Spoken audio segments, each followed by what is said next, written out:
Welcome, welcome, welcome to the Upkeep Pledge Pros podcast, a podcast dedicated to Upkeep's unmatched value and unwavering support for the community and our customers. Today, we have Ambassador Sanya Mathura, who is an expert in lubrication reliability, optimization, reliability strategy, everything that pertains to lubrication. She's an author, she's an MLE, she is the girl. And I am so happy to have her. Sanya, welcome to the show. Oh, thanks for having me, Brian. The Upkeep and I go back a way long way. And for those of you who cannot see, I am wearing my Upkeep shirt today. Yes, so we're totally represented today. And I do have a little bit of knowledge about lubrication, you know. Yes, you I, do. I may know a thing or two, may have written a book or five, on the topic. You beat me to it. Sanya is a pro. Okay. There's no question. I met Sanya several years ago through Rob Kavarowski. I was kind of spying on her through LinkedIn and Strategic Reliability Solutions, who she is the managing director of, by the way. Mhm. And I had asked Rob Kavarowski to introduce us so that now I can Yeah. bother Sonia all the time about all of her expertise. And And that is very easy. she's a pro, and her books are amazing. You have lubrication degradation, right? You have Yes. microdieseling, uh, Mm-hmm. several. We will talk about those things. Oh, yes. But first, Sonia, who are you? And ultimately, strategic reliability solutions. Oh, yeah. So I am Sanya Mathura. If have not gotten that far, then let's start that part in. I'm from Trinidad and Tobago, and we're based in the Caribbean. And in most maps, we are not present because we're so tiny. So sometimes we fall off the map. Um, but I'm from Trinidad and Tobago. My background is engineering. Oddly enough, my undergraduate is electrical and computer engineering. Has Whoa. nothing to do with lubrication, right? And then I got into the field and I started to work with Shell lubricants. And that's when I got introduced to lubrication. I was like, oh, I didn't know this existed. And going out to help all of the different customers in Trinidad, because Trinidad is so mixed in that we have this huge industrial sector. You're talking oil and gas, you're talking nutrient, all of these big Yara, all of these big companies in Trinidad, and we're so tiny, right? So there's a heavy industrialization presence in Trinidad. In addition to, of course, you're gonna have cargo and freight and marine applications. So we have such a great mix of all different types of applications, agriculture, of course, as well. And that sort of set me up in terms of when I started to visit the customers on the plants, and I realized that, um, you know, we could help them with lubrication, but we can help them so much more with reliability because everything is related, as you know, Yes. right? So that's where I started to get get more introduced to reliability and how we can I want to say how we can make the gears turn and It's perfect. how we can make the gears turn on that side. And I did my master's in engineering asset management. And I wrote my thesis and of course it was based on lubrication. Of Why course. not? Of course. And while I was doing that thesis, the thing that happened that was very strange is that I was writing a thesis, I was getting the data, but I always felt like the quality of the information wasn't complete. It wasn't there yet. And I'm like, you know what? I'm gonna quit my job. I'm gonna quit my corporate job and sit down and finish this thesis with no backup plan. Well, It worked out. I guess it did. Because I started after doing that, I started to connect with so many more people.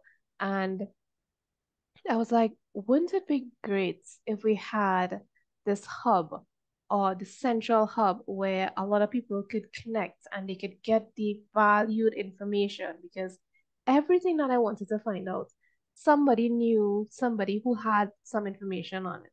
And within our network how that goes. We're Yeah. always trying to share information. Yeah, of And course. I'm just like, why don't we have this? And that's how I came up with strategic reliability solutions. And so we have affiliates across the globe, in Australia, in Canada, in the US, different parts. And even if we don't have an affiliate like directly responsible for something that you're looking for, we probably know somebody who is.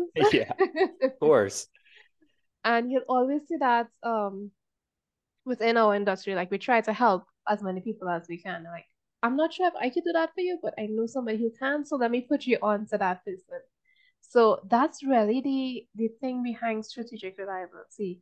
And it was all about the premise is all about being able to help people and to bring that value to them and make sure that they are getting what they want. Yeah. And that's a simple version of it. Well, you are a testament of that. I know that Mhm.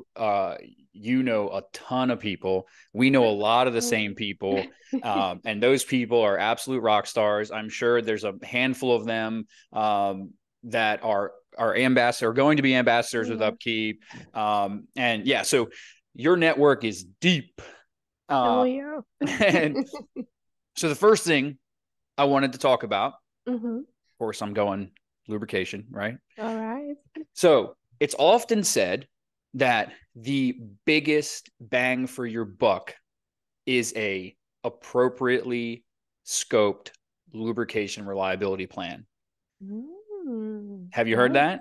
yes, Of course. definitely, So definitely. what do you think about that? When I think about it, it makes total sense. As we were talking before we got on here, um, lubrication is everywhere. It doesn't matter. It's in your home. It's in your car. Mm-hmm. It's in oil and gas. It's everywhere. And implementing a even a fundamental strategy in lubrication excellence can have massive returns.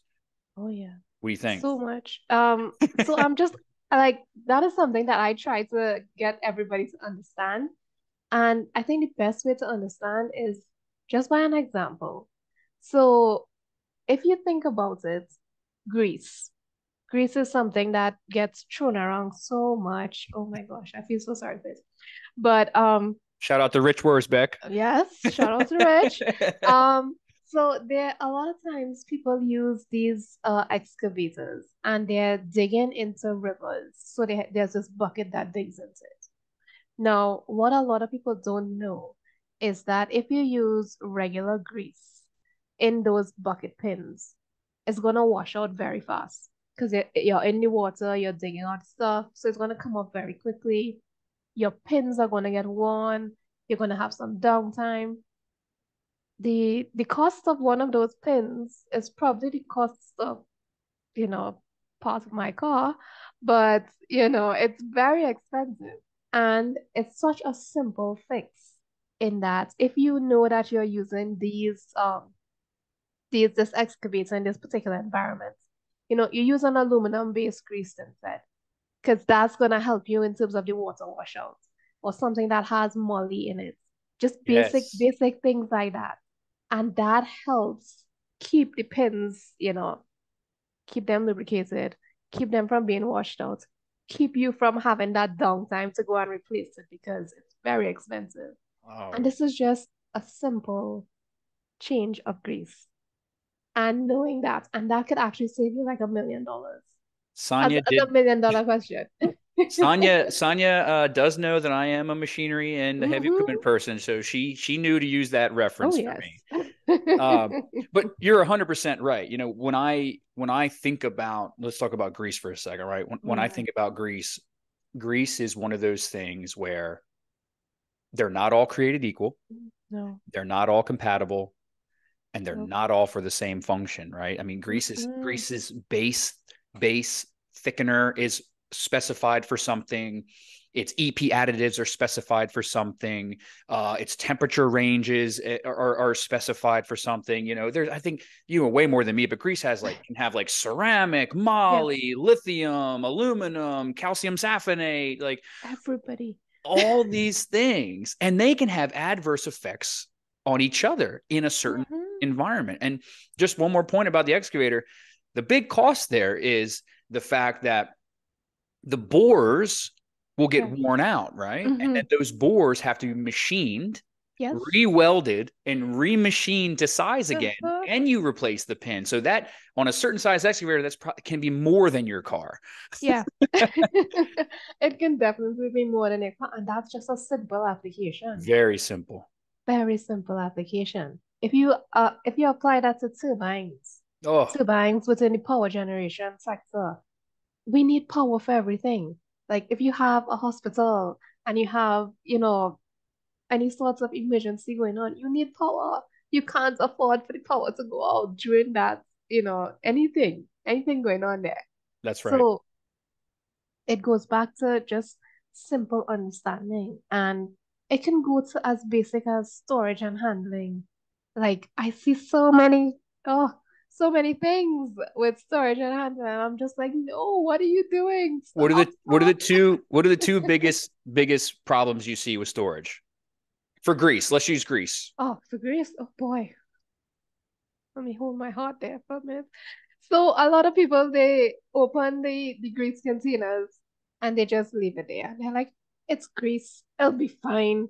But unlike oil, which, is a little bit liquid and they have filters on these systems, grease ain't got no filter. That's right. So whatever's trapped in there is going into your equipment. That's the first one. The next one is that, oh, I can pick anything up off the ground and use it to paste the grease. And I'm just like, oh, no, you can't do that. Yes. It's so true. Grease has a shelf life, right? It gets to the point where the oils can come leach out of the base, right? And then I don't know if anybody, I certainly have. I don't know if anybody listening has ever seen. I know you have, Sanya, where you put an old tube of grease in a grease gun, and when you grease it, it actually is different for a little bit. Yeah. It's like really wet and watery, and then the grease starts. That's something that has been separated. And if it's separated, it's not good, guys. No. And you're right. I talk to people sometimes that are using wheel bearing grease for the entire fleet of everything. Yes. So it's wheel bearings, pins, fan drives, track adjusters, slewing gears, all of that. You probably see that and you fall over. Yes, definitely. You'll have to call the ambulance for me because I just saw so much I could take. Yes. But that's a huge thing, right? And like with you and Strategic Reliability Solutions, sometimes it's that simple. Just helping people realize that when you purchase a consumable like oil or grease, the very fact of just having it at your plant, not even using it, just having it at your plant is so critical to its useful life. A lot of times, and think about transformer oils. And unfortunately, I see this so much, but transformer oils, they go into your transformers, right? They help, when you're producing your power, all of those great things. And I see people storing them out in the yard and it's uncovered. Drum standing straight up, right? Water's getting into it. And I'm just like, dude, if you're going to put that in the transformer, tell me when you're doing it. I will be on the next side and I will not be around because you're getting water into it. What are you doing? And water conducts electricity. Oh, it does. It definitely does. It's funny. It's funny you bring up transformers, Sanya. When I was overseeing 2 facilities in New Orleans, we actually had part of our facility was managed by the power company. And then on our site, we had some big 4160, 13,000 volt transformers, stuff like that. And those were so critical and so important that the insurance company wanted to know that we were pulling fluid analysis on those transformers. And it was my first time. I mean, I knew they had oil in them, but it was my first time really recognizing how important it is to ensure that all these things are right. And it really hit home when when we did the audits, the insurance company was like, oh, what are your fluid analysis results on all your big transformers? And I'm like, good question. Yeah, we'll get that to you. We'll get that to you. Yeah. So, okay, how about let's flip to oil now. Yeah. What are the two biggest problems you see with the storages of oils? Oh boy. So first of all, they store them out in the yard in the elements, never a good idea. If you have to and you have no choice, at least have it covered or something where water can't get into that because once you have water getting into your oil, into your drum, then you're basically putting contaminants in your system. So and for lack of a better analogy, would you want to have a dirty needle being used in a blood transfusion that you are doing? No. Great analogy. Yeah. I Yeah. haven't heard that. I haven't heard that Yeah. one. Okay, well, don't do it. That's a good one. That's a really good one. Do not do it. So what do you think? What's the second thing? The second thing is using anything that you can find as a filter or as a funnel Yeah. or as a cup. Yep. Because I've seen some, and like we have some very talented welders. So, they show off their skills in the types of containers that they can make, but it's great. But unless you have a cap on that and you have no sort of, contamination going in there, it's not going to help you. It's going to look pretty, but it's not going to help you as much because when you introduce contaminants into your actual oil system, you're basically killing the oil before it has a chance to do anything. Right. So, like, I always link it back to your body. And if you're doing if you're doing a blood transfusion, you'd want them to use, clean stuff, right? I would hope so as well, right? Yeah. Definitely hope so. And even if you're checking your health and you're doing some tests, you're doing like tests, these cholesterol tests, Sure. all of these great things, you're supposed to do these checks like every year, how much every year is dependent. Now, if you're diabetic, you may do some tests a little bit more frequent. So you're a more critical machine compared to somebody else who isn't. So that's just like our equipment. You Yep. have the critical equipment. You want that if that goes down, everything goes down. So you want to be monitoring those as much as possible, making sure that is at the healthiest level that it can be. So that's just bringing back oil analysis into it. Because I know Huge. it's something that a lot of people talk about and they're like, oil analysis, that's good. That's great. I love I it. don't think I don't think we should use it, somebody else did, it's fine, whatever, we'll be fine without it. We'll listen and hear and see if something's going wrong. Do you do that? Do you do that for your body or do you do your checks Right. every year? Right. Right. Yeah. And, the same thing is like, I will never ever discount a human sensor on a machine, right?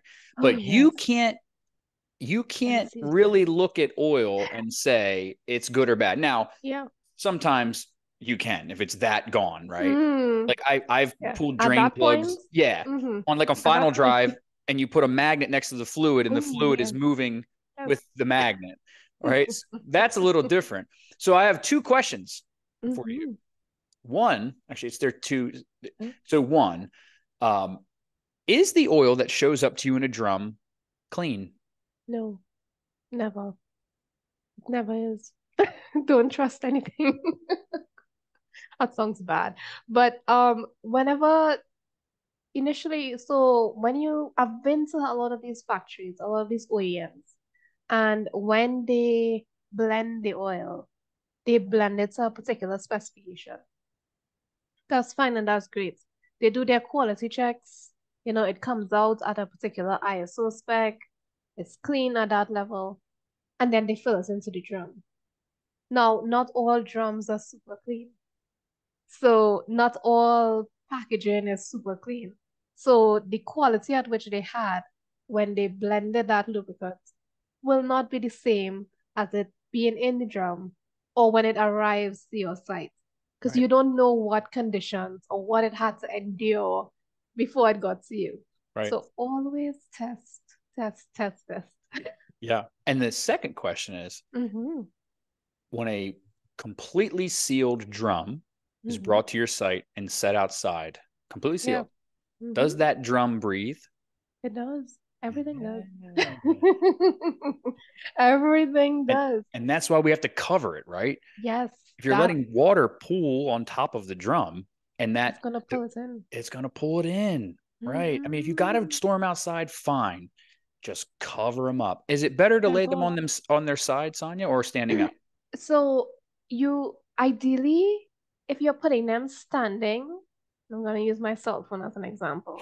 Nice It's so cell weird. phone. That's a big one. Yeah. Oh boy. Yeah. Yeah. Too many things on it. Yeah, that's definitely why. So if you're putting them standing, I'll probably do it this way. You put them standing, they should be at an angle. If you have to put them standing. So if there's any water that, accumulates, it can run off. Hmm. And you're going to want to have the bungs on these sides, not to the bottom here. Because if Right. it's here, it may not get the water on it because it's at this angle. Just like if you're putting it lying down, so I want to put this. If you're putting it lying down, you need to make sure that the bungs are 3 o'clock and 9 o'clock. So if any water comes up, it doesn't get into the bungs Gotcha. at these angles. So Perfect. those are some things that help, but covering them definitely helps because you're keeping the water off.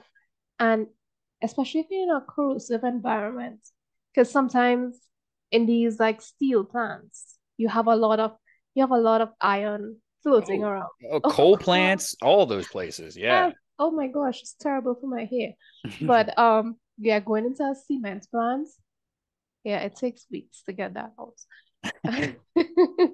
Yeah. So I mean, like those are things that are very overlooked, Mm-hmm. and it's such an easy thing to do. Like somebody listening Yes. to you and us right now could be like, Mm-hmm. holy crap, out in my plant, I've got all these barrels that are just covered in water. I should go blow them off, maybe pull a Yes. sample if I have to, and If then you cover them can. up.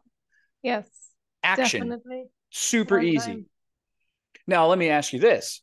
Mm-hmm. I'm in the mining world, heavy equipment. Yes, we do use filter carts. It's Mm-hmm. generally when we want to, like large mining haul trucks, the rear Mm-hmm. differentials.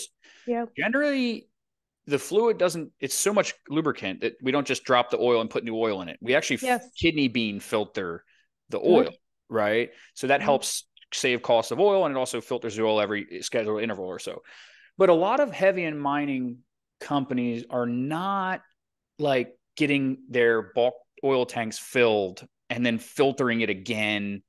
It might go through like an 1808 cat filter, Mm-hmm. like an engine oil Yeah. filter before it goes out in the machine. But do you think that's enough? Because I know a lot of people that Hmm. it comes in the can or it comes in the jug or it comes in the tank and it goes right in the machine.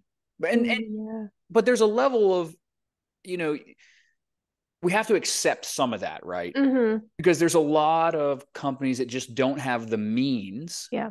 to do these high level testing and filtration before they put lubricant into an asset. So Definitely. do you think that it is in those circumstances, it's okay? Like you're not technically going to kill something right away or like, you know what I mean? Or do you recommend do that, but then just make sure you have a very structured fluid analysis program, right? Yeah, so I think it can go both ways because especially depending on your environment, that is the key factor. And with these bulk containments, just think about it for like two seconds. When you're filling up these bulk containers, you're leaving the lid off for some time, right? If your environment is heavy with cement or fine particles, they're gonna get in there no That's right. matter what you do. No That's right. matter what you do, they're gonna get in there because you have the catchment open. So even though you may not be able to trap all of that, having those filtration systems after, especially before it gets to the equipment, I think that part is critical. So if you know that you can't afford to filter it before it gets in, okay, that's fine. But if you can't filter it before it gets into the equipment, that is where you're going to be saving the money. Because a lot of times, if it's sitting in the tank, then it's not doing anything right away. You know, it's not in service yet, it's not activated, it's not under different conditions. So you still have some chance before you have to actually get that filtered. But before it gets to the equipment, that is the most critical thing. And Sure. especially with your hydraulics. Yes. Yes, hydraulics. Yes. Hydraulics are the ones that suffer the most because they have Yes. the smallest clearances Yes. and And the highest anything. pressures. Oh gosh, yes. Yes. And like if you think about a lubricant in a hydraulic function, part of the lubricant's function is to transmit power. That's right. So you need to make sure that that is as That's clean right. as you can get it. Yeah, there So that cleaner is always that good. and gear oil in a differential are very two different Oh things. yes. And Yes, a totally. lot of modern, I'm going to go back to heavy equipment. A lot of modern heavy equipment hydraulic systems are running up to 10,000 Mhm. psi now. Wow. So, I Yeah. mean, that's like crazy pressure. Mm-hmm. Extreme to even achieve a pressure like that, tolerances have to be very, very small, Very, you very know. small. And I don't want to go down the rabbit hole too much because I could talk about heavy equipment all day long, but I wanted to ask you another question. Mm-hmm. That's fine. So explain to us what micro dieseling is. Oh boy, you hit on that one. So let me start off. There's an entire book that covers a lot of that, but just saying. So micro dieseling is it's very interesting because it actually gets its name micro dieseling from a diesel engine because something similar happens when that particular Compression degradation. ignition. Yes. Oh yes, definitely when that happens in your equipment. And micro dieseling is one of the very interesting ones because the only way for micro dieseling to happen in your equipment is if you have entrained air. So, like It's just one like of the, cavitation, right? yes, it is. So you see similar type marks on the inside of your equipment if you have micro dieseling going on, similar to cavitation because you have these air bubbles in your equipment. They're getting hotter. They're gonna explode. And the thing about it is with microdieseling, you can either have two types of explosions. One where you have like it's like a bomb going off. So you have you know, certain structures and stuff. They're sort of, they're not um fully diagnosed all the way down to suits. And then you have those that go on the slower side. So then they fully compose and go down into suits as a final, deposits. So those are different things. But it's just so interesting because when you have that bubble explode, I think you can get temperatures of up to 1,000 degrees Celsius in your Yeah. equipment, localized heating. So it's not good for the equipment. No.